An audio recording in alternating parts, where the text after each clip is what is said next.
الحمد لله رب العالمين والصلاة والسلام على خاتم النبيين وعلى آله طيبين وأصحابه طاهرين والمؤمنين والمسلمين كلهم أجمعين أما بعد قال الله سبحانه وتعالى في القرآن الكريم والكلام المبين أعوذ بالله من الشيطان الرجيم بسم الله الرحمن الرحيم وذكر فإن الذكرى تنفع المؤمنين صدق الله العظيم قال محمد رسول الله صلى الله عليه وسلم في حديثه الشريف ليس منا من ضرب الخدود وشق الجيوب ودعا بدعوى الجاهلية صدق رسول الله صلى الله عليه وسلم.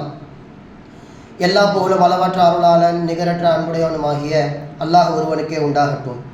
அல்லாஹுவின் சலாத்தும் சலாமும் நம் உயிரினும் மேலான கண்மணி நாயகம் ரசூலுல்லாஹி ஸல்லல்லாஹு அலைஹி வஸல்லம் அவர்கள் மீதும் அவர்கள் அடிப்பெறலாமல் அப்படியே பின்பற்ற பரிசுத்த குடும்பத்தார்கள், சத்திய சஹாபாக்கள், தாபீன்கள், தபவு தாபீன்கள் மற்றும் இந்த ஜும்மா நன்னாளிலே ஒன்று கூடியிருக்கும் நம் அனைவரும் மீதும் அல்லாஹுவின் சலாத்தும் சலாமும் என்றென்றும் நிறைவாக உண்டாவதாக. ஆமீன். அல்லாஹுவின் மாபெரும் கிருபையால் புனிதமிகு முஹர்ரம் மாதத்தின் பிறை 10ஆன ஆஷரா தினத்தன்று நாம், அதுவும் ஜும்மா தினத்திலே அல்லாஹு தஆலா நம்மை ஒன்று சேர்த்திருக்கிறான். அல்ஹம்துலில்லாஹ். இந்த ஆஷரா நாளில் அல்லாஹு தஆலா என்னென்ன சிறப்புகள் எல்லாம் நமக்கு தர காத்திருக்கின்றானோ அதை முழுமையாக குறைவின்றி நிறைவாக அல்லாஹு தஆலா தரட்டுமாக என்கின்ற நல்ல துஆவுடன் ஆரம்பம் செய்கின்றேன். கண்ணியத்திற்குரிய சங்கை மிகுந்த சாலிஹீன்களே, அல்லாஹ் சுப்ஹானஹு தஆலா இந்த உலகத்திலே சில கூட்டத்தாரை அழித்ததும் உண்டு, நபிமார்களை அல்லாஹு தஆலா ஜெயிக்க வைத்ததும் உண்டு. அப்படிப்பட்ட சூழலிலே அல்லாஹ் சுப்ஹானஹு தஆலா அது நடந்த நாட்களையும் நடந்த நிகழ்வுகளையும் நீங்கள் நினைத்து பாருங்கள் என்று அல்லாஹு தஆலா குர்ஆனில் 2 இடங்களில் சொல்லி காண்பிக்கின்றான். வதக்கிர் ஃபஇன்ன திக்ரா தன்ஃபஉல் முஃமினீன். உங்களுக்கு மத்தியிலே நீங்கள் பேசிக்கொண்டே இருங்கள், நினைவுபடுத்தி கொண்டே இருங்கள், அது முஃமின்களுக்கு பிரயோஜனம் தரும் என்பதாக அல்லாஹு தஆலா ஒரு இடத்தில் சொல்கின்றான். எதை பேச வேண்டும், எதை நினைவு கூற வேண்டும் என்று இன்னும் ஒரு இடத்திலே வதக்கிருஹும் பி ஐயாமில்லாஹ், அல்லாஹுவின் நாட்களை நீங்கள் மக்களிடத்தில் சொல்லிக்கொண்டே இருங்கள். குறிப்பிட்ட சில நாட்களில் அல்லாஹு தஆலா சிலரை அழித்திருப்பான், சிலருக்கு அல்லாஹ் சுப்ஹானஹு தஆலா வாழ்வு கொடுத்திருப்பான், நபிமார்களுக்கு அல்லாஹு தஆலா வெற்றியை கொடுத்திருப்பான். அது போன்ற தேர்ந்தெடுக்கப்பட்ட சில நாட்களை எடுத்துக்கொண்டு மக்களுக்கு மத்தியில் நீங்கள் பேசிக்கொண்டே இருங்கள், அது தன்ஃபஉல் முஃமினீன், அது முஃமின்களுக்கு பிரயோஜனத்தை தரும் என்பதாக அல்லாஹ் சுப்ஹானஹு தஆலா சொல்லி காண்பிக்கின்றான். அந்த அடிப்படையிலே அல்லாஹ்வின் வார்த்தைக்கு நாம் கட்டுப்பட்டு இது போன்ற சில முக்கிய தினங்கள் வருகின்ற பொழுது நாம் அதனை குறித்து பேச கடமைப்பட்டிருக்கிறோம். அப்போ ஆஷுரா தினம் முழுக்க முழுக்க பல சிறப்புகளை உள்ளடக்கிய ஒரு தினம். ஹஸ்ரத் முஹைதீன் அப்துல் காதர் ஜிலானி கத்தஸல்லாஹு சிர்ரஹுல் அஸீஸ் ரஹிமஹுல்லாஹ் அவர்கள் தங்களுடைய கிதாபான அல் குனியத்துல் லிதாலிபி தரீக்கில் ஹக் என்கின்ற நூலிலே இந்த ஆஷுரா தினத்திற்கான பெயர் காரணம் என்ன என்பதை குறித்து ஒரு அற்புதமாக 2 விளக்கங்களை சொல்லி காண்பிக்கிறார்கள். ஆஷுரா என்றால் 10. ஏன் இதற்கு 10 என்கின்ற பெயரை அல்லாஹ் சுப்ஹானஹு வ தஆலா தேர்ந்தெடுக்க வேண்டும், பெருமானார் ஸல்லல்லாஹு அலைஹி வஸல்லம் அவர்கள் மீது சொல்ல வேண்டும் என்றால், லிஅன்னஹு ஆஷிருல் கராமாத் அல்லதி அக்ரமல்லாஹு அஸ்ஸ வஜல் ஹாதிஹில் உம்மத பிஹா. அல்லாஹு தஆலா இந்த உம்மத்தை கண்ணியப்படுத்துவதற்கு 9 அதிசயங்களை, 9 கண்ணியமான விஷயங்கள் அல்லாஹு தஆலா கொடுத்து 10ஆவதாக இந்த ஆஷுரா தினத்தை கொடுத்தான். எனவே இதற்கு ஆஷுரா 10 என்கின்ற சிறப்பு பெயர் வந்தது என்பதாக சொல்லி காண்பிக்கிறார்கள். ரஜபு மாதத்தை அல்லாஹு தஆலா கொடுத்தான், அதிலே மெஹராஜ் நடந்தது. ஷாபான் மாதத்தை அல்லாஹு தஆலா கொடுத்தான், அதிலே 15வது இரவாக பராத் இரவை அல்லாஹு தஆலா ஆக்கி வைத்திருக்கின்றான். 3ஆவதாக ரமலான் முழுவதுமே சிறப்பிற்குரியது. 4ஆவதாக லைலத்துல் கத்ர். 5ஆவதாக ஈதுல் ஃபித்ர் என்று சொல்லப்படுகின்ற ஈகை திருநாள். அடுத்ததாக யௌமு நஹர் என்று சொல்லப்படுகின்ற பக்ரீத் பெருநாள். அடுத்து யௌமுல் ஜும்ஆ. அடுத்து துல்ஹஜ் மாதத்தின் முதல் 10 நாட்கள். அடுத்த அந்த 10 நாட்களிலே மிகவும் முக்கியமான அரஃபா தினம். கடைசியாக அல்லாஹ் சுப்ஹானஹு வ தஆலா முஹர்ரம் மாதத்தின் இந்த ஆஷுரா தினத்தை கொடுத்து 10 பெரும் பாக்கியங்களை கொடுத்து அல்லாஹ் தஆலா சிறப்புப்படுத்தினான். எனவே இதற்கு ஆஷூரா 10 என்கின்ற பெயர் இதற்கு பொருத்தமாக இருக்கிறது என்பதாக சொல்லி காண்பிக்கிறார்கள். இது முதலாவது காரணம். 2ஆவதாக இதே ஆஷுரா தினத்தன்று 10 விதமான நபிமார்கள் அல்லாஹுவால் பாதுகாக்கப்பட்டார்கள், அல்லாஹ்வின் மூலமாக உதவியை பெற்றார்கள். 10 நபிமார்களுக்கு இந்த நாளிலே பல அற்புதமான சில விஷயங்கள் நடந்தது என்பதையும் அவர்கள் சொல்லி காண்பிக்கிறார்கள். அக்ரமல்லாஹு அஸ்ஸவஜல் ஃபீஹி அஷரத்தம் மினல் அன்பியா அலைஹி ஸலாத்து வஸலாம் பி அஷரி கராமாத்தின். 10 பாக்கியங்கள் அல்லாஹ் தஆலா நபிமார்களுக்கு கொடுத்தார். அதில் நம் அனைவருக்கும் தெரிந்த ஹஜ்ரத் ஆதம் அலைஹிஸ்ஸலாம் அவருடைய தௌபா ஏற்றுக்கொள்ளப்பட்டது இதே ஆஷுரா தினத்தில் தான், முஹர்ரம் 10. இரண்டாவதாக ஹஜ்ரத் நூஹ் அலைஹிஸ்ஸலாம் அவருடைய கப்பல் உலகம் முழுக்க சுற்றி திரிந்து மிகச்சரியாக முஹர்ரம் மாதத்தின் 10வது நாளிலே அந்த ஜூதி மலை மீது அது கரை ஒதுங்குகிறது. இது 2வது நபி. 3வது ஹஜ்ரத் இத்ரீஸ் அலைஹிஸ்ஸலாம் அவர்களை வரஃபஅனாஹு மக்கானன் அலியா, அவருக்கு நாம் உயர்ந்த ஒரு இடத்தை கொடுத்தோம் என்று சொர்க்கத்தை அல்லாஹு தஆலா வாக்களித்தது இதே ஆஷுரா தினத்தன்று தான். அடுத்து இப்ராஹிம் அலைஹிஸ்ஸலாம் அவர்களே நண்பனாக தேர்ந்தெடுத்து கொண்டதும் அந்த நெருப்பிலிருந்து அவர்களை பாதுகாத்ததும் இதே ஆஷுரா தினத்தில் தான் நடந்தது. ஹஜ்ரத் தாவூத் அலைஹிஸ்ஸலாம் அவர்கள் தவறாக தீர்ப்பு வழங்கி பிறகு அதற்கான தௌபாவை அவர்கள் செய்கின்ற பொழுது அது அங்கீகரிக்கப்பட்டதும் இதே ஆஷுரா தினத்தில். சுலைமான் அலைஹிஸ்ஸலாம் அவரிடத்தில் இருந்து ஆட்சி பிடுங்கப்பட்டதற்கு பிறகு மீண்டும் அவரிடத்தில் ஒப்படைக்கப்பட்டதும் இதே ஆஷுரா தினம்தான். ஹஜ்ரத் அய்யூப் அலைஹிஸ்ஸலாம் அவர்களுடைய உடல் நோய்கள் முற்றிலுமாக நீங்கியது ஆஷுரா தினத்தில். மூசா அலைஹிஸ்ஸலாம் அவர்கள் இதே ஆஷுரா தினத்தில் தான் கடல் பிளக்கப்பட்டு தன்னுடைய சமுதாயத்தவர்களை அனைவரும் காப்பாற்றினார்கள். ஃபிரௌனும் மூழ்கடிக்கப்பட்டான். அதனால தான் ஹஜ்ரத் மூசா அலைஹிஸ்ஸலாம் அவர்கள் நன்றி தெரிவிக்கும் விதமாக நோன்பு வைத்தார்கள். அதே நோன்பை யூதர்களும் வைத்தார்கள். மதீனாவிற்கு ஸல்லல்லாஹு அலைஹி வஸல்லம் அவர்களை ஹிஜ்ரத் செய்கின்ற பொழுது அங்கு யூதர்கள் நோன்பில் இருக்கிறார்கள் என்று கேள்விப்பட்டவுடன் காரணம் கேட்கிறார்கள். இந்த தினத்திலிருந்து அல்லாஹு தஆலா எங்களை காப்பாற்றினான், எனவே ஷுக்ரியாவாக நாங்கள் நோன்பு வைக்கிறோம் என்று சொல்வார்கள். உங்களை விட அஹ்குபி மூசா, நாங்கள் தான் மூசா அலைஹிஸ்ஸலாம் அவர்களுக்கு மிகவும் நெருக்கமானவர்கள், தகுதி வாய்ந்தவர்கள், எனவே நாங்களும் நோன்பு வைப்போம். ஒரு நாள் அல்ல, நாங்கள் ஆஷுரா தினத்திற்கு முன் ஒரு நாள் அல்லது ஆஷுரா தினத்திற்கு பின் ஒரு நாள் சேர்த்து வைப்போம் என்பதாக அப்போதுதான் அந்த சட்டம் வருகின்றது. அடுத்து 9வதாக ஹஜ்ரத் யூனுஸ் அலைஹிஸ்ஸலாம் அவர்களுக்கு அல்லாஹு தஆலா மீன் வயிற்றிலிருந்து பாதுகாப்பு கொடுத்து வெளியே கொண்டு வந்தானே, அதுவும் இது ஆஷுரா தினத்தில் தான் நடக்கின்றது. பிறகு அப்துல் காதர் ஜீலானி ரஹிமஹுல்லாவுடைய கருத்தின்படி பெருமானார் ஸல்லல்லாஹு அலைஹி வஸல்லம் அவர்கள் இந்த முஹர்ரம் மாதத்தின் 10வது தினத்தில் தான் பிறந்தார்கள். பெரும்பாலான மார்க்க அறிஞர்கள் ரபியுல் அவ்வலை தேர்ந்தெடுக்கிறார்கள். இவர்களுடைய கருத்து மட்டும் மிக குறைவானவர்களின் கருத்து என்ன, ஆஷுரா தினத்தில் ஸல்லல்லாஹு அலைஹி வஸல்லம் அவர்கள் பிறந்தார்கள். இப்படி 10 விதமான நபிமார்களுக்கான சிறப்பு இந்த ஆஷுரா தினத்தில் நடந்ததால் இதற்கு ஆஷூரா 10 என்கின்ற சிறப்பு பெயர் வந்தது என்பதாக சொல்லி காண்பிக்கிறார்கள் அப்துல் காதர் ஜீலானி ரஹிமஹுல்லா அவர்கள். அல்ஹம்துலில்லாஹ், அல்லாஹு தஆலா இந்த நாளில் நமக்கு வாக்களித்த செய்ய வேண்டிய அமல்கள் என்ன என்று ஸல்லல்லாஹு அலைஹி வஸல்லம் அவர்கள் நமக்கு சொல்லி சென்று விட்டார்கள். நோன்போடு இதை கடக்க வேண்டும். ரமலான் மாதத்திற்கு பிறகு அல்லாஹ்விடத்திலே மிகவும் சிறந்த நோன்பு என்ன என்று கேட்கப்பட்டால் ஸல்லல்லாஹு அலைஹி வஸல்லம் அவர்கள் சொன்னார்கள், அஃதலு ஸியாமி பஅத ஷஹரி ரமலான் ஷஹருல்லாஹில் முஹர்ரம். ரமலானிற்கு பிறகு முஹர்ரமிலே வைக்கப்படுகின்ற நோன்பு தான் மிகவும் சிறந்தது. 10 நாளுமே நோன்பு வைக்கலாம், குறைஞ்சபட்சம் அந்த 10வது ஆஷுரா நாள் அன்று நோன்பு வைப்பது மிகவும் முக்கியமாக இருக்கிறது.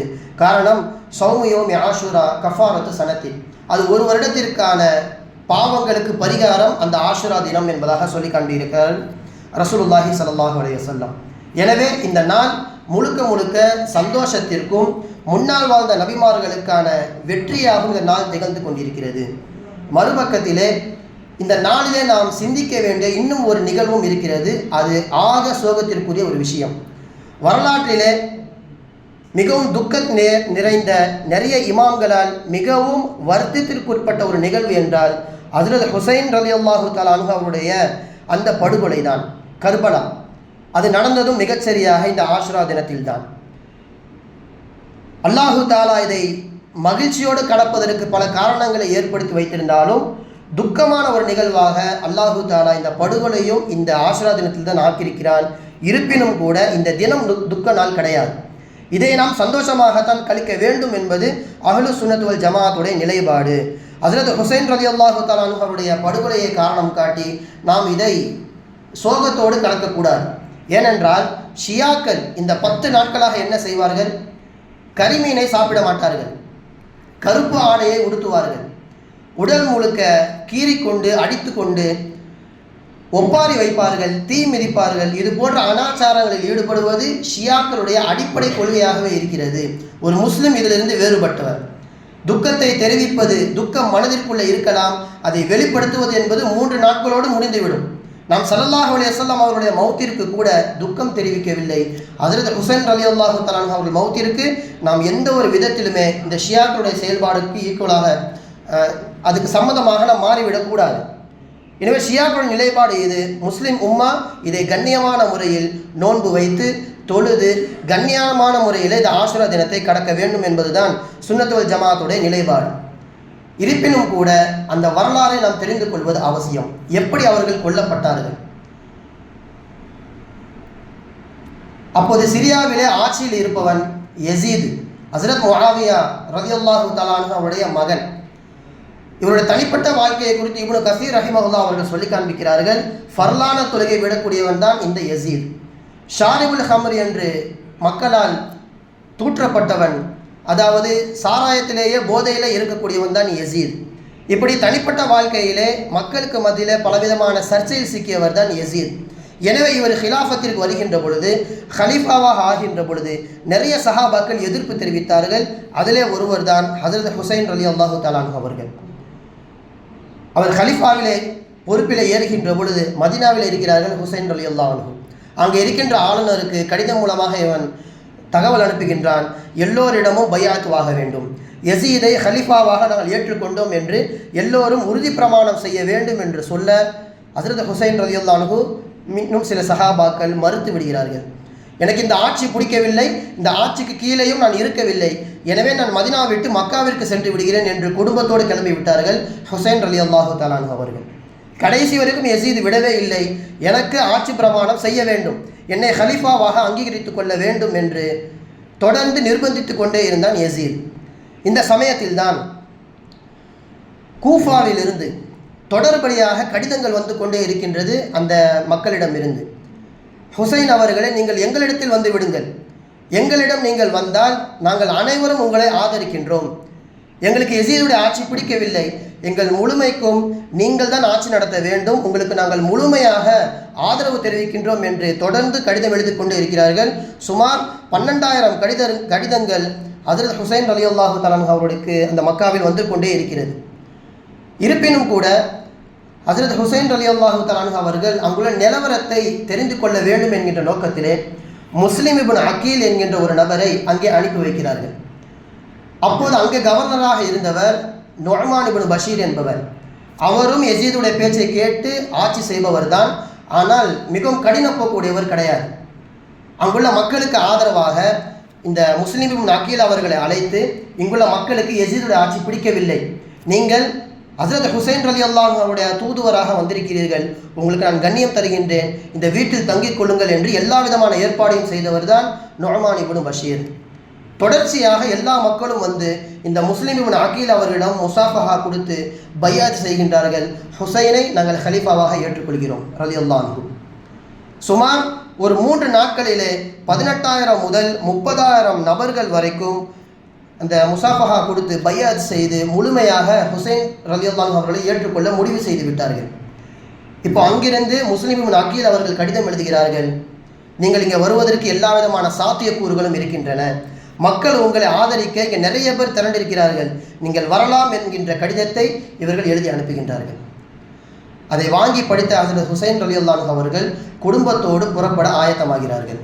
அந்த மக்களுக்கு நாம் தேவை, அவர்களுக்கு யசீதுடைய ஆட்சி பிடிக்கவில்லை, எனவே அவரோடு நின்று அந்த மக்களோடு நின்று நாம் ஆட்சி செய்வது தான் நமக்கான கடமை என்று நினைத்து எந்த படை பலமும் இல்லாமல் தங்களுடைய குடும்பத்தார்களை மட்டும் அழைத்து கொண்டு ஒரு 32 வீரர்களையும் அழைத்து கொண்டு சுமார் 72 பேர், இவ்வளவுதான் அந்த கூட்டம் மக்காவிலிருந்து இப்போதைக்கு அந்த கூஃபாவிற்கு சென்று கொண்டே இருக்கின்றார்கள். இந்த சமயத்தில் தான் யசீதுக்கு இந்த விஷயம் தெரிகிறது. கூஃபாவில் ஆட்சி செய்கின்ற நுஅமான் இப்னு பஷீர் முஸ்லிம் இப்னு அகீல் என்பவருக்கு ஆதரவு தெரிவிக்கிறார், அவர் உங்கள் ஆட்சிக்கு எதிராக படையை திரட்டுகிறார் என்பதாக யசீதுக்கு தெரிந்தவுடன் அதற்கு அருகிலே பசரா என்கின்ற ஒரு இடம் இருக்கிறது, அங்கே ஆட்சி செய்தவன் தான் உபைதுல்லா இப்னு ஜியாத், யசீதுக்கு சொந்தக்காரனும் கூட. அவரை ஆளுநராக அந்த இடத்திலே மாற்றி விடுகின்றான். அவள் ஆளுநராக வந்ததற்கு பிறகு முஸ்லிம் இப்னு அகீல் எந்த வீட்டில் தங்கியிருக்கிறார் என்பதை தேடி கண்டுபிடித்து கொலை செய்து விடுகிறார். இந்த கொலையை பார்த்தவுடன் ஒட்டுமொத்த அந்த 30,000 கூஃபா வாசிகளும் பயந்து பின்வாங்கி விட்டார்கள். இப்போ இவர்களை நம்பிதான் ஹுசைன் ரலியல்லாஹு அவர்கள் வந்து கொண்டிருக்கிறார்கள், ஆதரவு தெரிவிப்பார்கள், அங்கு சென்று ஆட்சி அமைக்கலாம் என்று இவர்களை மனதில் வைத்துதான் மக்காவிலிருந்து புறப்பட்டு பாதி தூரம் கடந்து விட்டார்கள். இங்கே அவர்கள் கால் வாரியது தெரியாது. வெறும் ஒரு நபருடைய கொலைக்காக வேண்டி, இன்னும் சொல்ல போனால் உபைதுல்லா இப்னு ஜியாத் அவனுடைய வீரர்கள் மொத்தமே சேர்த்த அந்த அரண்மனையில் 50 பேர் தான் இருப்பார்கள். இவர்கள் 30,000 பேர். நினைத்தால் எப்போது அவர்களை அடித்து ஆட்சியை பிடித்திருக்கலாம். ஆனால் பயம், உலக ஆசையின் காரணமாக, ஒரு நபருடைய மௌத்தின் காரணமாக இவர்கள் பின்வாங்கி விட்டார்கள். அத்தனை பேரும் பின்வாங்கி விட்டார்கள். வரலாற்று ஆசிரியர்கள் இந்த கூஃபாவாசிகளை குறித்து சொல்லும் பொழுது கடுமையான ஒரு வார்த்தையை பயன்படுத்துவார்கள். அல் கூஃபி லா யூஃபி. கூஃபாவாசிகளிடத்தில் நீங்கள் வாக்குறுதி கொடுத்தால் ஒருபோதும் நிறைவேற்றவே மாட்டார்கள், மோசமானவர்கள், காலை வாரி விட்டு விடுவார்கள் என்பதாக வரலாற்று ஆசிரியர்கள் இந்த இடத்திலே அவருக்கு பதிவு செய்வார்கள். அப்போ அந்த அளவிற்கு முழு ஆதரவு தெரிவித்து மொத்தமாக பின்வாங்கியவர்கள் இந்த கூஃபாவாசிகள். இப்போ தான் ஹுசைன் ரலியல்லாஹு அவர்கள் அந்த இடத்துல வந்து கொண்டிருக்கிறார்கள், கர்பலாவுடைய களம். இப்போ உபைதுல்லா இப்னு ஜியாத் அவர்களை அங்கேயே தடுத்து நிறுத்த வேண்டும் என்று யசீதுடைய அந்த கட்டளையை பின்பற்றி ஒரு 4000 வீரர்களை தடுத்து நிறுத்துவதற்கு உபைதுல்லா இப்னு ஜியாத் அனுப்பி வைக்கிறார். அந்த கூட்டத்திற்கு உமர் இப்னு சஅத் என்கின்ற நபர் தான் தலைமையை தாங்குகிறார். கர்பலா இடம் வருகிறது, தடுத்து நிறுத்துகிறார்கள். இதற்கு மேல் நீங்கள் செல்லக்கூடாது, உங்களை சிறைபிடிக்க சொல்லி உபைதுல்லா இப்னு ஜியாத் எங்களை அனுப்பியிருக்கிறார், நீங்கள் செல்லக்கூடாது என்பதாக தடுத்து நிறுத்துகிறார்கள். ஏன் செல்லக்கூடாது? அங்குள்ள மக்கள் எனக்கு ஆதரவு தெரிவித்திருக்கிறார்களே, அவருடைய ஆசையை பூர்த்தி செய்வது என் மீது கடமை, எனவே வழிவிடுங்கள் என்பதாக சொல்லும்போது அப்போதான் சொல்லப்படுகிறது அவர்கள் எல்லாம் மாறிவிட்டார்கள், உங்களுக்கு அவர்கள் ஆதரவாக இல்லை, அவர்கள் பயந்து பின்வாங்கி விட்டார்கள் என்று சொன்னவுடன், அப்படி என்றால் என் வழியை நீங்கள் விட்டுவிடுங்கள், நான் கூஃபாவிற்கும் வரவில்லை, மக்காவிற்கும் போகவில்லை, உலகத்தில் வேறு எந்த பகுதிக்கு வேண்டாலும் நான் சென்று விடுகிறேன், இல்லையா நீங்கள் யசீதிடத்தில் என்னை விடுங்கள், நான் பேசி ஒரு முடிவு எடுத்துக்கொள்கிறேன், இந்த ஹிலாஃபத்திற்கு கீழே நான் வாழ மாட்டேன், இவருடைய ஆட்சிக்கு கீழ் நான் வாழ மாட்டேன், உலகத்திற்கு வேறு எங்கு வேண்டாலும் நான் சென்று விடுகிறேன் என்பதாக நளினமாக சொல்லி அனுப்புகிறார்கள். இந்த சமயத்தில் தான் உமர் இப்னு சஅத் அவர்கள் யோசிக்கிறார், எதுக்கு நாம் இவரை சிறைப்பிடித்து விட்டு இவரை நாம் எதுக்கு அங்கே அழைத்து செல்ல வேண்டும், அவர் சொல்கின்ற கருத்தும் நல்லாதானே இருக்கிறது என்று ஷிம்ர் இப்னு தில் ஜௌஷன் என்ற அந்த படையில் ஒருத்தன் இருந்தான். அவனிடத்தில் இந்த விஷயத்தை சொல்லி உபைதுல்லா இப்னு ஜியாதிடம் சென்று நீ சொல், இந்த மாதிரி ஹுசைன் அவர்கள் இப்படி சொல்கிறார்கள், நமக்கு எந்த விதமான குந்தகமும் விளைவிக்க மாட்டார்களாம், அவர்கள் சென்று விடுவார்களாம் என்கின்ற விஷயத்தை நீ போய் சொல் என்று சொல்லி அனுப்புகிறான் உமர் இப்னு சஅத் என்பவர். இந்த ஷிம்ரும் செல்கிறார், போய் சொல்கின்ற விஷயத்தை மாற்றி சொல்கிறார். உமர் இப்னு சஅத் நளின போக்கை அங்கே பயன்படுத்துகிறார். நீங்கள் சிறைபிடிக்க சொன்னீர்கள், அவர் நளினமாக பேசுகிறார். இது முதலாவது அவன் கிளப்பி விட்ட விஷயம். இரண்டாவது, ஒருவேளை இப்போது நீங்கள் ஹுசைனை விட்டுவிட்டால் உலகத்திற்கு அவர் வேறு எந்த இடத்திற்கு சென்றாலும் அவருக்கு பின்னால் கூடுவதற்கு ஒரு கூட்டம் இருக்கிறது, அவரை பின்பற்றுவதற்கு என்று உலகத்தில் அல்லாஹ் தஆலா கூட்டத்தை எப்போதும் வைத்துக்கொண்டே இருப்பான். இப்போ அவர் கர்பலா என்கின்ற உங்கள் எல்லைக்குள்ளே இருக்கிறார், அவரை நீங்கள் விட்டுவிடாதீர்கள் என்று ஷிம்ர் இப்னு தில் ஜௌஷன் சொல்லி காண்பிக்கிறார். மீண்டும் உபைதுல்லா இப்னு ஜியாத் என்ன செய்கிறார்கள், கொல்ல சொல்லி உத்தரவிடுகிறார் உபைதுல்லா இப்னு ஜியாத். அப்போதான் ஷிம்ர் இப்னு தில் ஜௌஷன் வருகின்றார்.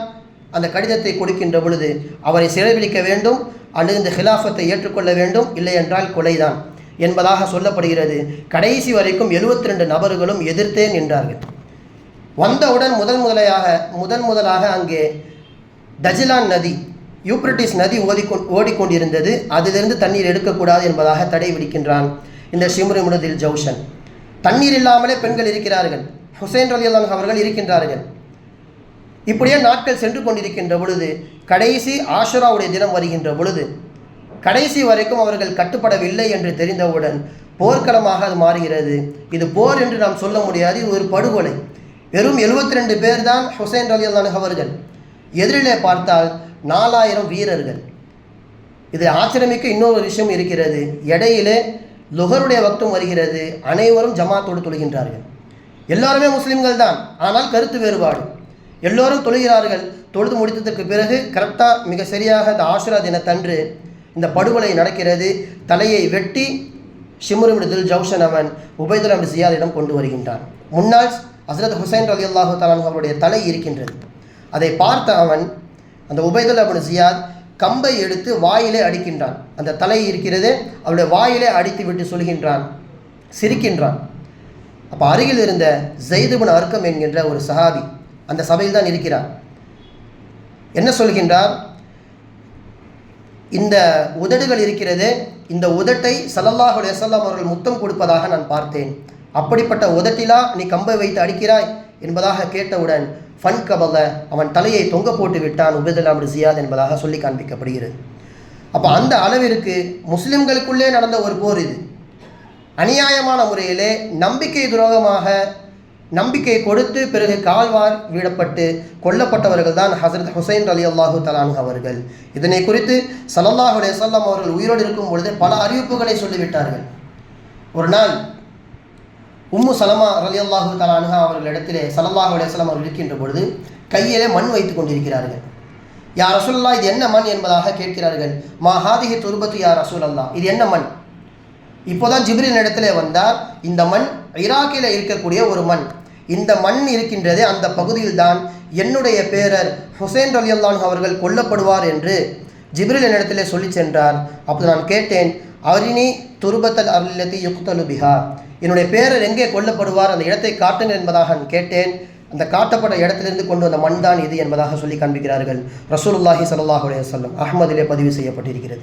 அந்த மண்ணை அவரிடத்தில் கொடுத்துவிட்டு, இந்த மண் எப்போது மிக கடும் சிவப்பில் மாறுகின்றதோ அந்த சமயத்தில் என்னுடைய பேரர் கொல்லப்பட்டிருப்பார் என்பதாக அப்போது கொடுத்த மண்ணை உம்மு சலமா ரலியல்லாஹு தஆலா அவர்கள் எடுத்து பார்க்கிறார்கள்.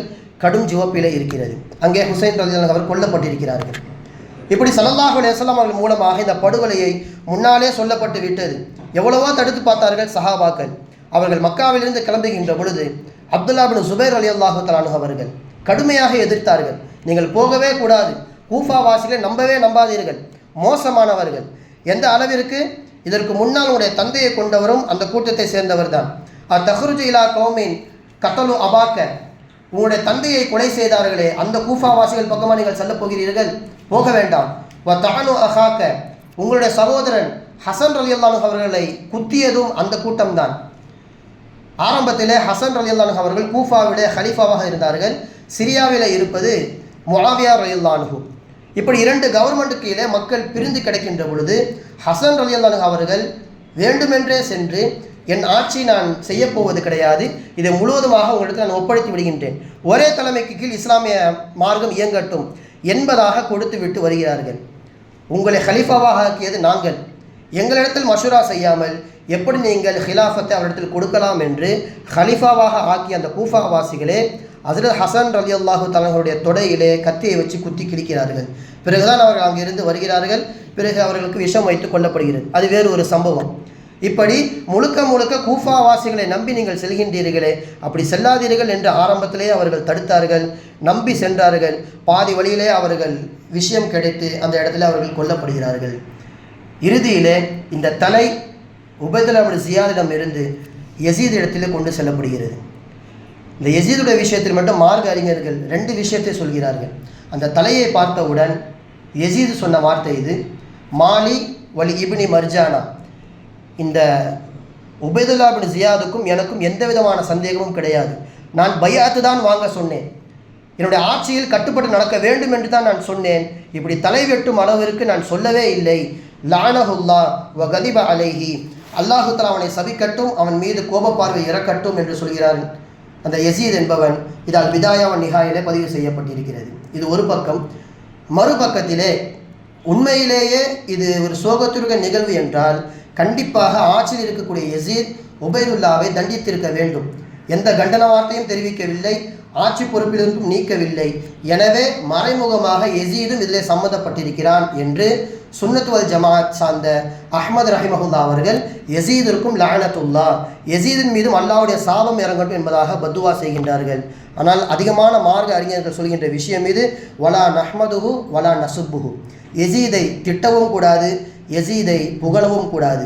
அவன் காரியத்தை அல்லாஹ் இடத்தில் ஒப்படைத்து விடலாம். எப்படி ஹஜ்ஜாஜ் இப்னு யூசுப் பல 100 சஹாபாக்களை கொன்று குவித்தானோ, இருப்பினும் அவன் அல்லாஹ் ஒருவனை மட்டுமே வணங்கினான். அவன் விஷயத்தில் எப்படி நாம் வாயை திறக்கக்கூடாதோ, யசீதுடைய விஷயத்திலும் நாம் வாய் திறக்கக்கூடாது, மௌனம் காத்து விடலாம்.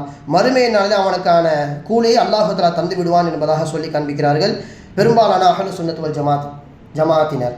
எனவே கண்ணியத்திற்குரியவர்களே, இந்த ஆஷுரா தினம் 100% மகிழ்ச்சிக்குரிய ஒரு நாள். ஒரு ஓரத்திலே ஹஸ்ரத் ஹுசைன் ரலியல்லாஹு அன்ஹு அவருடைய படுகொலை இருப்பினும் கூட கவலை நம் மனதில் இருக்கலாம்.